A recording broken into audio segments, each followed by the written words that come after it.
the topic here is how do you approach a character in neutral that seems to just be outranging you with all their buttons? The example that was given, we got Cammy and then Guile, this is a great example. It's going to be a tough matchup. So just really quick to establish kind of some the moves and the ranges we're talking about is for Cammy, if she's going to approach, she wants to use some long range buttons. What she has is like this and like this. Everything else is kind of much shorter range. So standing medium kick, crouching medium kick.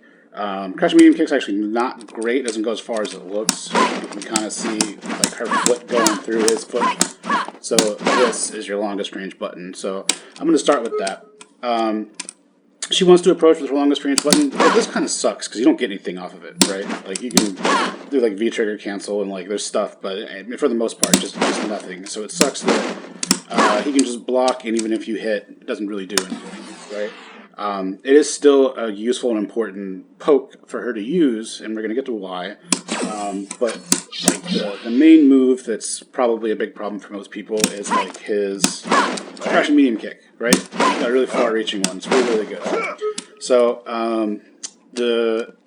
the thing that we're trying to talk about here is there's a rotation of options that sets up a situation where you could hit him for doing the crouching medium kick, and you can punish him in other ways for not doing it. And then also there's dealing with this sonic boom, which will be just one more thing we'll talk about. But so the main thing we're talking about is some kind of a whiff punish here, right? So I can do this, and I can hit him for pressing a button after he takes his turn, quote unquote.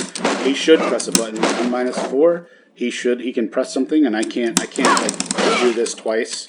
I can't really interrupt him, so he should press. But if I time it right, or if I'm at a right spacing, right, I can't do this up here. That doesn't work. But if I'm out here, I can set this up to where he has to. If he wants to press a button, he's got to do it at a range that's risky because I might not necessarily get touched by it, and then I can do something like that. Right? So let's talk about actually doing this. So this is, I have him jumping, neutral jumping, and all these examples just as like a timing element for this. So first of all, let's talk about the range. Again, you don't want to be too close for this because you'll just get clipped, right? Maybe you'll have to block it, or if your timing's off, you might have to, like, you'll get counter hit, right? You want to be out here where it won't actually touch. Oop, that was bad. Right, and what I'm doing here is I'm buffering this move into Spiral Arrow, right? Nothing happens if I don't touch, but if I do touch him, it comes out, right? This is a technique commonly referred to as buffering. The way I'm using this is to get a better reward if I do manage to hit him out of him trying to hit me. And it's pretty safe, because all I'm doing is I'm having this button out here. I didn't do that on purpose. I'm just, part of why this is a good technique is you can just do it. I have no real sense of timing about it. It just works sometimes. They stick their hand in the boundary, basically. Now, that's assuming he's doing this move. I'm standing at a specific range and I'm dealing with this move, and we're going to talk about what if he doesn't do that, what if he's doing other things. But what I want to talk about just before, something to make sense for that, is why would he press anything? Why does he have to press a button? And it's because if he doesn't, I get closer, right? Why is getting closer bad? He can just block. He could block everything, right? Forever. Even if I had an overhead low mix-up, like he can potentially still block that. But throw, he can't. He has to press a button at some point to stop me from throwing him. He can press an attack to keep me away, or he can try and technical throw and keep up. Either way, he has to press a button. Either way, there's a chance for me to take advantage of it, because you can punish people for trying to tech your throw, right? The shimmy is the big thing in this game, and that's another topic, but that's walking up and walking away. You'll see good players do that, and they blow somebody up if they try to tech the throw. So we're assuming here he has to press a button. He has to do something to keep you away. So here's the attack that we're going to work up with first. So we're going to assume, again, I have this jump for timing purposes here just to demonstrate, but like let's talk about a situation where I'm walking at him and he's like, oh, she's coming at me, I'm going to keep her out. And then you kind of make him press a button. You're kind of, the timing is not necessarily exactly when you get in range, like it's variable. You kind of have to go off the player, their habits on this, but you kind of get a sense of if I'm approaching, I'm right here at the edge of this range. then as soon as you get to that range is kind of when they probably press the button. So if you just get there and you go back right at the right moment, you can almost make them do it, and then you have this opportunity. And again, you don't even have to actually like see the button, or they don't, even if they don't press the button, you just kind of, you can just do this, right? And it's not the safest thing. They could hit you for that, but it is, you don't have to be clean with it. It doesn't have to work 100% of the time for this to be a real technique and to be really effective. Hopefully I can show that in a second here. So, all right, what if it's a different move? Right, here's another really big, really good poke that he has. Right, good reward on it. If I get crush countered, like he gets to sort of watch offense and stuff. And then the other thing that sucks about this is the whip punch we were just talking about, the scratch and medium punch into buffered into a spiral arrow. It just doesn't hit it. So now I have to do something different, and I can do like standing fierce. And it still gives me that conversion, which starts her off. Oops, see, don't get crush counter. Dash up, and you're on top of them, right? So I have a different button to press to deal with this. And here's the thing: I'm not going to react to which one of these he's going to do. I can guess, I can guess, right? And if I'm right, I get it, and if I'm wrong, it whiffs, right? And it's the same. If he does the kick, this goes over. Like this is part of what makes it tough. I don't have a catch-all for both of these really good options. That's part of Guile's advantage, why he's a good character. You are the one sort of guessing the most here. Right, there's just no way. This just goes right over the kick. Right, but the fist, it hits surprisingly far. Like, really far, right? It can go further than that. You know, if he does it, you have a great option with Cammy here.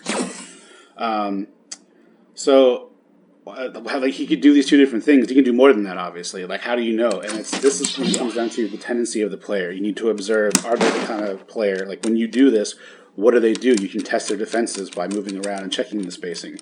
Do they press a button, and what button do they press? Right? So he should show you, the other player is going to show you some kind of a pattern. If they don't press a button, this is what we want, actually. Like usually, people asking this question are like, I want to get in, I want to approach, so I can do my block strings, I can do my pressure. You have to make him not want to press buttons for at least a second for you to do that, right? So that's what we're talking about doing, is hitting him for pressing buttons so he'll stop, and then if you notice that you're doing this, you're in range, he should throw something at you, but he's not, then that's your chance to like get in, right? Let's talk about Sonic Boom really quick, because like this example, like of course he's going to throw Sonic Booms. And I can't, there's no whip punishing a Sonic Boom, right? None of these options we're talking about. Like I'm gonna eat it every time, right? So this is another thing that makes it really hard and tricky and makes it hard for the character, is you have to respect that. If you're trying to do this whiff punish kind of thing, it won't work if you threw a Sonic Boom and you went ahead and did it. The thing about the Sonic Boom, it has a longer startup. It has a pretty hittable front hitbox. This is where, when we started this, we talked about her poking, and you know, this move in particular, right? So if we're talking about this situation where I'm trying to play games with him and see if he'll whiff, I also have the option of hitting a button. Like we're in range here, and the guess is I'm going to hit a button because I think he's going to throw a Sonic Boom like, at a particular moment. Again, this is super easy mode drill we have set up here because of the jump. It's the same every time. But we're talking about in a match, you're kind of dancing around out here. You pick the moment, and you're like, he's gonna throw a boom, and well, I messed that up, but you know, right? You can stuff it, right? So that's when this comes in, and this is another way to make him not want to press buttons, just because he's getting stuffed. To get in that range to make this an option is you have to get him to not want to throw the normals as well, right? And so we can turn all this stuff on. And this is a drill where if he does Sonic Boom, I'm trying not to press anything. I'm actually trying to react with some kind of whip punish here. And it actually, let's not make this as complicated. I messed up. Whip punish. Locked. Punish. Locked. I messed up, but I was too close. You get the idea, right? This is the drill. This is what we're trying to do is to condition it so you're not risking it too hard against the sonic boom.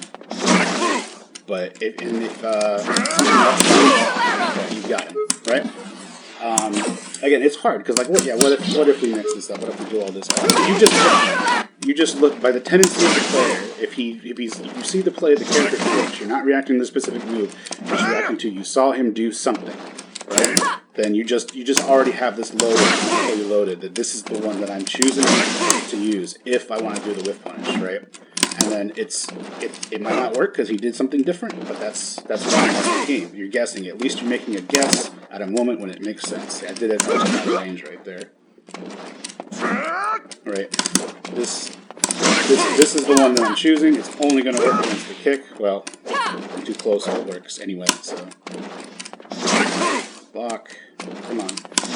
Give me a kick. Just give me a good example.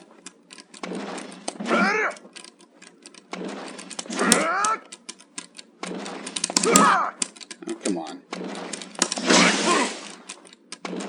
The video was going great until this moment, but I can't walk, I can't play very well at the same time. Hopefully the idea is clear.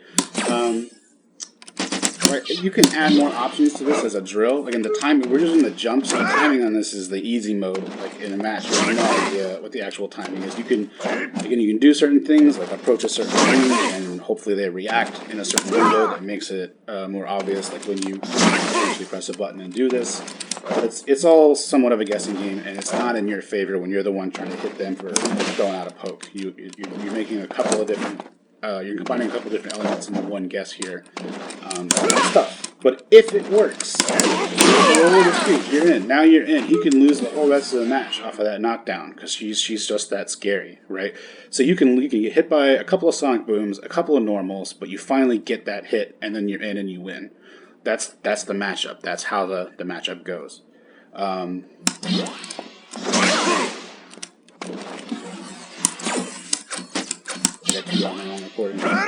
I have more stuff in here where he's sonic booming. He's thrown two different pokes, and then he's also just got like a little shuffle or a little jab. I should have put the jab in there.